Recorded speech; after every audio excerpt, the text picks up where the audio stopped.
दोस्तों आज अगर लुगिया नहीं होता तो जोहोटो रीजन वाकई में तहस नहस हो चुका होता।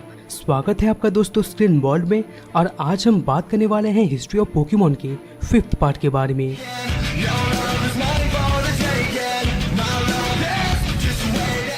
दोस्तों वीडियो स्टार्ट करने से पहले हम आपको बस इतना बताना चाहते हैं कि अगर आप हमारे चैनल पे नए हैं तो दोस्तों सब्सक्राइब करें ताकि हम आप तक ऐसे ही अच्छे कंटेंट पहुंचा सकें।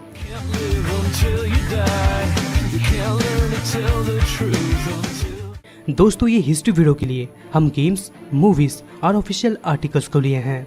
दोस्तों आपने तो प्रीवियस वीडियो में देखा नेक्रोजोमा से कैसे जेड क्रिस्टल आया, तो दोस्तों चलिए हम बात करते हैं आगे की स्टोरी के बारे में। दोस्तों सूरज की ऊर्जा से एक लेजेंडरी पोकेमॉन का जन्म होता है जिसका नाम हो-हो था। हो-हो जन्म होने के बाद वो अपने सफर में निकल पड़ता है। अर्थ में जब ओहो पहुंचता है तब वो 3 पोकेमॉन को बनाता है जिनका नाम आर्टिकुनो, जैप्डॉस और मॉल्टस था। ये 3 पोकेमॉन डिफरेंट टाइप के पोकेमॉन थे। आर्टिकुनो फ्रिज टाइप पोकेमॉन था, जबकि जैप्डॉस इलेक्ट्रिक टाइप पोकेमॉन था और मॉल्टस फायर टाइप पोकेमॉन था। ये 3 पोकेमॉन को क्रिएट करने के बाद हो अपने सफर में फिर से निकल पड़ता है। हो के जाने के बाद ये 3 पोकेमॉन आपस में ही फाइट करना शुरू कर देते हैं। ये फाइट को रोकने के लिए नॉर्मल पोकेमॉन ट्राई कर रहे थे, लेकिन ये तीनों पोकेमॉन बहुत ही ज्यादा पावरफुल थे जिसके वजह से कोई भी पोकेमॉन इन तीनों का फाइट रोक नहीं सका। ये सब इवेंट्स जोहोटो रीजन में हो रहा था। तभी जोहोटो रीजन के लोग ये फाइट को रोकने के लिए प्रार्थना करते हैं। ये प्रार्थना में इतना शक्ति था कि गहरे समंदर से एक लेजेंडरी पोकेमॉन का जन्म होता है जिसका नाम लुगिया था। लुगिया के पास इतना शक्ति था कि वो अपने पावर्स की मदद से ये तीनों पोकेमॉन को शांत कर देता है। इसके बाद जोहोटो रीजन के लोग लुगिया का पूजा करने लगे। जोहोटो के लोग लुगिया और ओहो के सम्मान के लिए ईस्ट और वेस्ट टावर बनाते हैं। ईस्ट टावर जो कि जाना जाता है बेल टावर के नाम से, जो कि ओहो का बसेरा बन गया था, और वेस्ट टावर जिसको जाना जाता है ब्रास टावर के नाम से, जो कि लुगिया का बसेरा बन गया था। लेकिन कुछ समय के बाद लुगिया ब्रास टावर को छोड़ के विकल आइलैंड में चला जाता है। जब लुगिया ब्रास टावर को छोड़ के चला जाता है तभी ब्रास टावर में बिजली के कारण आग लग जाता है और वो आग के वजह से 3 पोकेमॉन वहाँ पर मर जाते हैं। लेकिन दोस्तों ये 3 पोकेमॉन कौन कौन है कोई नहीं जानता, क्योंकि एनिमे, मैंगा और वीडियो गेम्स में ये तीनों पोकेमॉन कौन कौन है जिक्र नहीं किया गया है। लेकिन फैन थ्योरीज के हिसाब से दोस्तों ये 3 पोकेमॉन थे, फेलरॉन, वेब्रॉन और जल्टियन।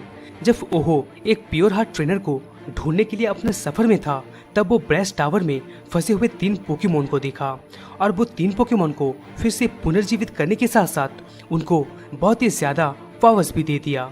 और ये 3 पोकेमॉन बने स्विकैन, एंटिटी और राइक्यू, जिनको लेजेंडरी बीस्ट के नाम से जाना जाता है। ये तीनों पोकेमॉन के पास इतना पावर था कि वो डरते थे वो कहीं दूसरों को नुकसान ना पहुंचा सके, तभी वो तीनों पोकेमॉन भाग जाते हैं। जोहोटो रीजन के लोग ओहो और लुगिया को भगवान की तरह पूजते थे। दोस्तों लुगिया लेजेंडरी बार्ड पोकेमॉन का मास्टर था, जबकि ओहो लेजेंडरी बीस्ट पोकेमॉन का मास्टर था। इसीलिए दोस्तों इन दोनों को ट्रियो मास्टर भी कहा जाता है। इसके 500 साल बाद कई सारी आत्मा सिन्हो रीजन के लोगों को परेशान करती थी।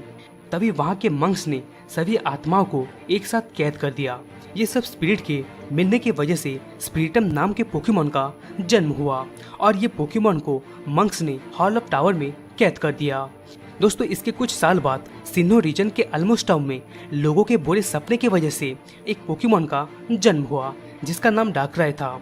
डाकराय लोगों के बीच में बुरा सपना को और भी ज्यादा बढ़ा रहा था, जिसके वजह से अर्कियस एक पोकेमॉन को बनाया जिसका नाम क्रिसिलिया था। क्रिसिलिया की वजह से सिन्हो रीजन के लोग अच्छे सपने देखने लगे और डाकराय का बुरा सपना धीरे धीरे कम होता गया। दोस्तों डाकराय और क्रिसिलिया एक दूसरे के प्योर ऑपोजिट हैं। एक बुरा सपना दिखाता है जबकि दूसरा अच्छा सपना दिखाता है और ये दोनों को लूना डियो भी कहा जाता है। इसके कुछ साल बाद जोहोटो रीजन के सिनानेट सिटी में सबसे पहला बनाया गया, जिसके वजह से पोकेमॉन बीमार या घायल होने के बाद जल्दी ठीक हो सकते थे। इसके 10 साल बाद सबसे पहला पोकेमॉन लीग ऑर्गेनाइज किया गया था। दोस्तों 1925 में सेलेडन यूनिवर्सिटी के प्रोफेसर वेस्टवुड के द्वारा सबसे पहला पोकीबॉल बनाया गया जिसमें पोकेमॉन को कैप्चर किया जा सकता था। इसके बाद दोस्तों रेन फॉरेस्ट के बहुत ही ज्यादा गहराई में साइंटिस्ट बचे हुए लास्ट म्यू के पास पहुंच जाते हैं और उसके डीएनए यूज करके वो साइंटिस्ट म्यू का एक क्लोन बना लेते हैं और उसका नाम दिया जाता है म्यूटू। लेकिन दोस्तों म्यूटू को वो साइंटिस्ट कंट्रोल कर नहीं सके और म्यूटू वो साइंटिस्ट के लैब से भाग जाता है। तो दोस्तों यही था हिस्ट्री ऑफ पोकेमॉन वर्ल्ड के 5th पार्ट के बारे में। तो दोस्तों आगे की स्टोरी अब बहुत ही ज़्यादा इंटरेस्टिंग होने वाला है क्योंकि दोस्तों सब ट्रेनर्स को इंट्रोड्यूस किया जाएगा जो ट्रेनर्स को आप अभी तक नहीं जानते होंगे। तो दोस्तों ये वीडियो आपको कैसा लगा प्लीज़ लाइक करना मत भूलिएगा, जिससे हमें मोटिवेशन मिलता रहेगा और हम आप तक ऐसे ही ऑसम कंटेंट पहुंचाते रहेंगे। तो दोस्तों हम आपसे वापस मिलते हैं किसी दूसरे नए वीडियोस में।